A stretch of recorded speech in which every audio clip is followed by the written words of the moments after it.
Hey guys, welcome to Little Mal's Advanced Weapon Tactics, and today we are going to be opening up a package from Medieval Shop, and as you can see, it's quite a big package.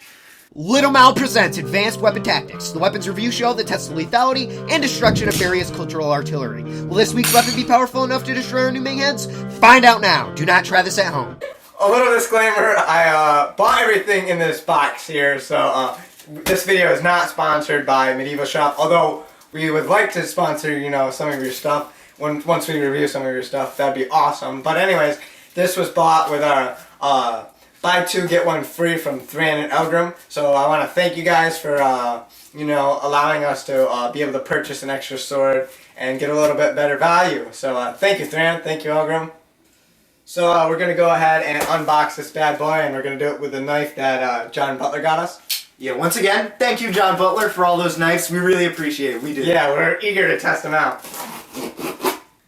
Alright, so here we have the 13th century riding sword first up, and this is the smallest sword of the entire package. But this is not very small by any means. I mean, this is... Yeah, it's still pretty large. Alright, this is the 13th century riding sword, and as you can see, this is pretty massive for a one-handed sword.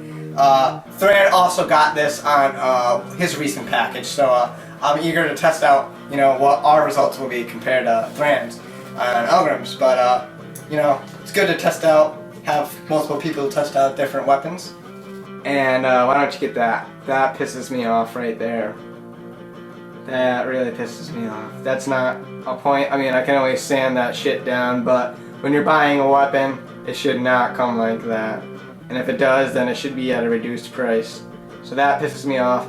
I don't think they're sending Thran and Elgrim, stuff like that. So if they're going to be sending the consumer that kind of a product, I don't know. But hopefully that won't ruin the test. And it still is just as a functional sword, but that does piss me off a little bit. So I'll have to spend some time grinding that down. But yeah. Now it does come with this nice sheath. It's kind of basic, but that's kind of what you get for it. Sometimes sheaths can cost almost $100, so if this is included, that's pretty good. Alrighty, next up we got the Scottish Claymore, and as you can see, this sword is fucking huge. It almost goes to my ceiling, and if this isn't overcompensating, I don't know what it is.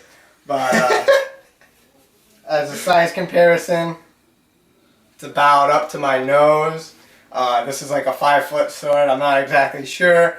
I'll post a little thing on the screen, but this sword is massive. It is very, very heavy. It's not quite as sharp as the riding sword, but it doesn't quite need to be.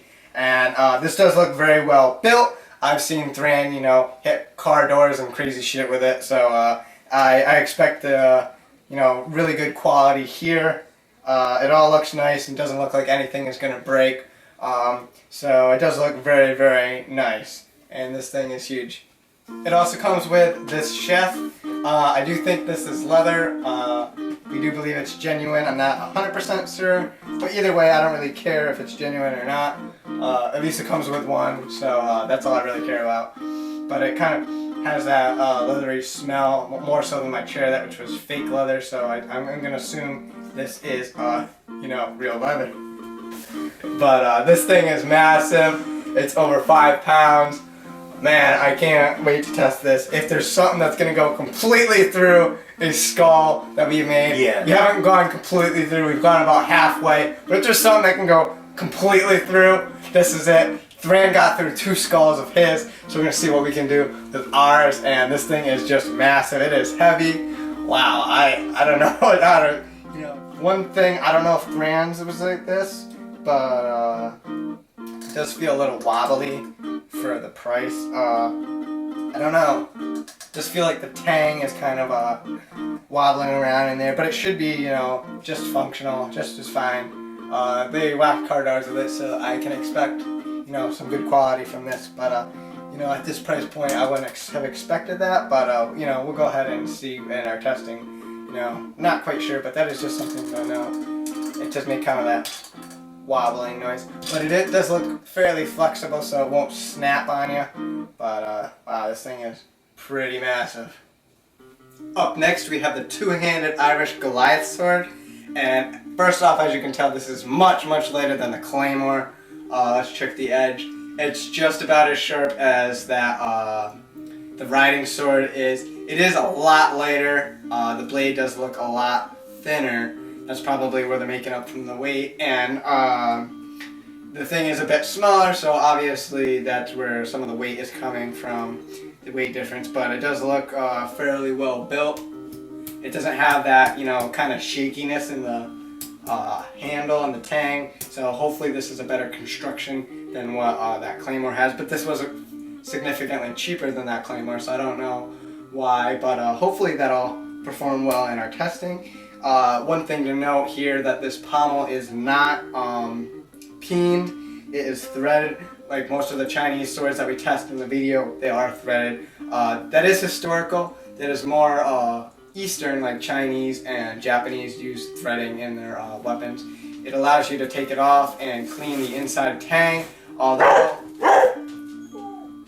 Sorry about Spiky. Although I've never had to open up a sword and clean it, but I'm not in a combat situation where, you know, your sword would get wet. So it has its advantages and disadvantages. The disadvantages, it's, you know, a little bit weaker. If you know, strip the threading, that can be an issue. But you know, threading can be just as powerful, just as strong. So you know, I think Thran got this in his latest video. I haven't quite seen that yet.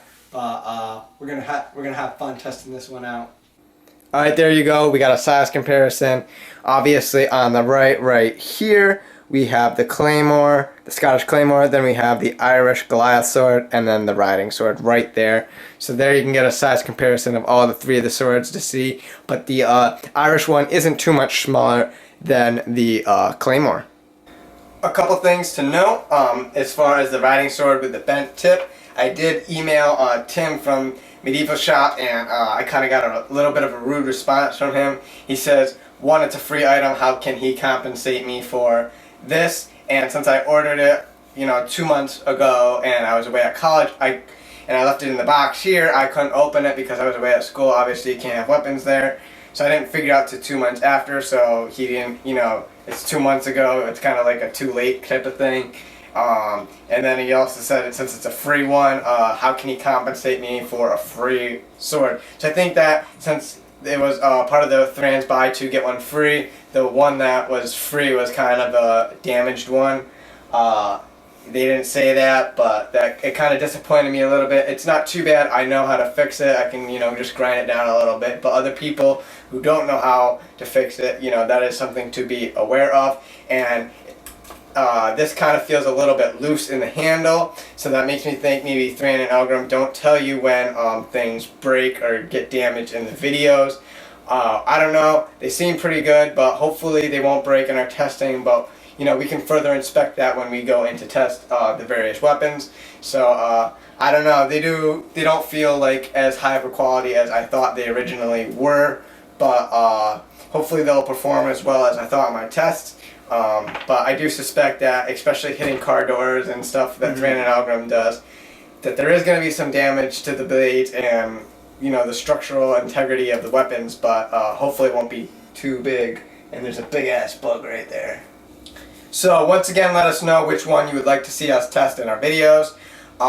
If you comment below, we'll do a little bit of a vote, and whichever gets the most votes, we will test first. I have one more Ming head left from the batch from Season 2, and we're going to be making another batch so that way we can test more for Season 3, but that takes a little while to make them. But if you'd like to see one more immediately, that's what you guys can vote on, and just let us know, and we can do that for you as soon as possible, probably within the next week, and get that video up for you guys.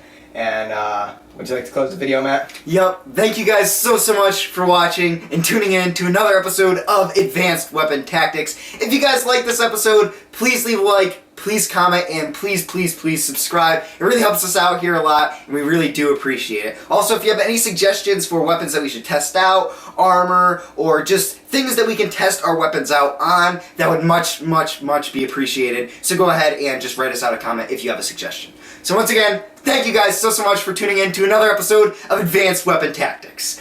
See you guys in the next one. Thank you, and remember to subscribe.